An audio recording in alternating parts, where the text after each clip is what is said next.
spin more plates. So for the people that don't know, maybe people haven't read Rollo's book. I think it's a really cool analogy.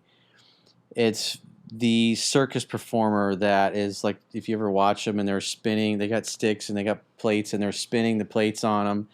And, sometimes the plates fall and they break. And so they talk about dating should be like that. In other words, you're like the circus performer. You're spinning plates, and the girls are the plates that you're spinning in your rotation of women that you're dating. And especially a guy that's trying to become more confident, having more choices, more options, makes them feel abundant. Makes them, instead of just having one plate that they're spinning, if that one plate falls, boom, they're out of the game. They got no more prospects. But if they're balancing 4 or 5 plates or 3 or 4 plates and one of them falls, no big deal. You still got a couple more. And so when you have other choices, other options, and like I wrote about one of my girlfriends, it's like how powerful that was. I was out with a date, things weren't, it was before we became boyfriend and girlfriend, and things weren't going well. And she was seeing other guys, I was dating other women, and this woman had come back into my life that I wrote about earlier in the book.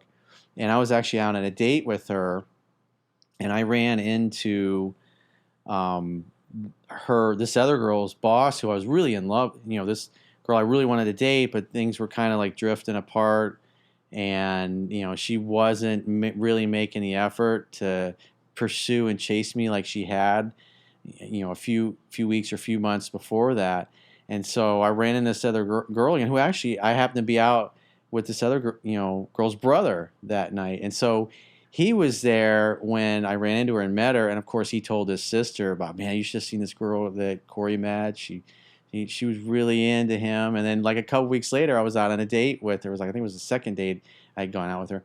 And I run into the boss and her husband of this other girl who I was in love with and really wanted to date, but it wasn't going where I wanted to. And then like literally 9 a.m. the next morning as I'm driving to work, the phone rings and it's her, and she's calling like, oh, so I was calling to see how your night and your evening went. And so obviously she got to work, or more than likely the woman that she worked for had called her and said, The you'll word never got guess out. who I ran Yep. into last night. I ran into Corey. He was with this beautiful woman, gorgeous. And They were helping you out. yeah, so she's hearing this and she's thinking, yeah, and she's like, wow, he's with this gorgeous, beautiful woman. What?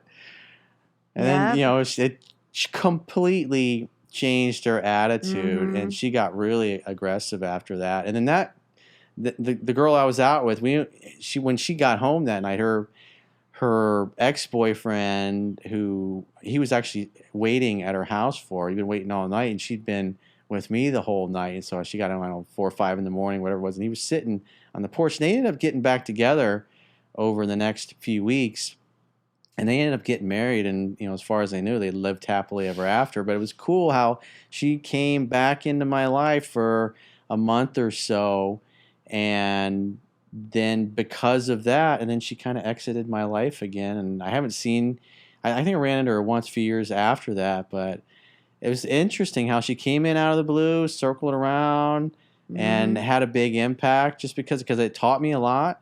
And it's something I put in the book, and it helped me with the other relationship, because that really changed her attitude towards me, made her pursue me harder. Mm-hmm. And then we got serious, probably about a month or two after that down the road. And I think if a man can spin plates and date multiple women, he always should. Why wouldn't you? Because you're going to be so much more attractive in their and also eyes. prevents attachment, getting stuck on one woman. One-itis, Because you've got the 3 or one-itis 4, they're thing. all making an effort on various levels Mm-hmm. to pursue you. And since you're not stuck on just one, you can divide your attention up amongst multiple women, and then you're not smothering the one that you really like with too much attention. You're kind of aloof, and you're not really hungry. It's almost like sometimes she wonders, is he even interested? This guy even like me? Is he out with another girl? Is he married? Does he have a girlfriend? Is there some other chick he's got on the side that he's with? What's he doing?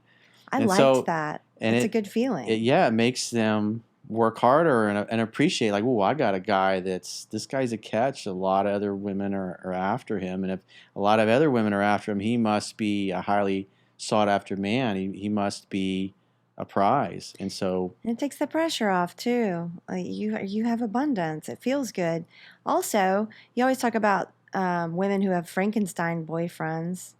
When I was dating several different guys, I was getting something different from each of them. So it's a very fulfilling life when this guy is really good at this and this guy's really good at this, and then this guy likes to take me out to dinner, and you it's just like but the reality is you want one guy that does everything. eventually. But the reality is that's not available, and so you create the Yes, Frankenstein exactly. boyfriend. It's like Have some together they fulfill most of yes, the have needs. fun with it, and it makes you more attractive. Guys and girls, yeah.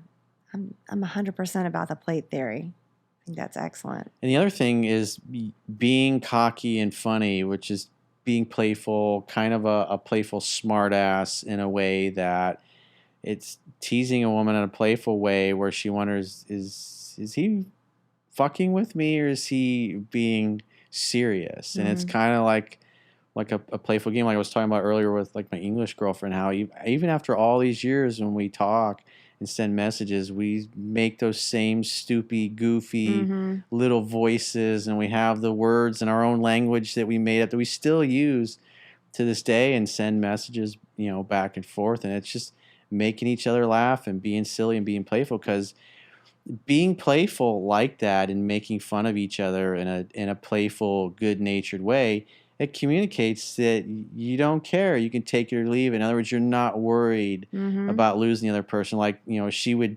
tease me when she was going to come visit and say, "Well, I've decided I'm not going to come. I have too much to do." And she would kind of say it because she wasn't good at like hiding things or whatever, and so she would tell me that, and she would say it with a smile on her face. So I knew it was obvious that she wasn't serious, but she was being playful, and she was, she liked that, and she liked the fact that I would dare her not to. I was like, okay, I'll just transfer the ticket to another girl in another country that I'm seeing, and tease her. And she's like, no, you don't have anybody else. I was like, of course, baby, you're the only one for me, because we were boyfriend and girlfriend. Yeah. But I was like, all right, I'll just get out my other black book and see what else I can, maybe I'll go use a ticket to go visit her somewhere.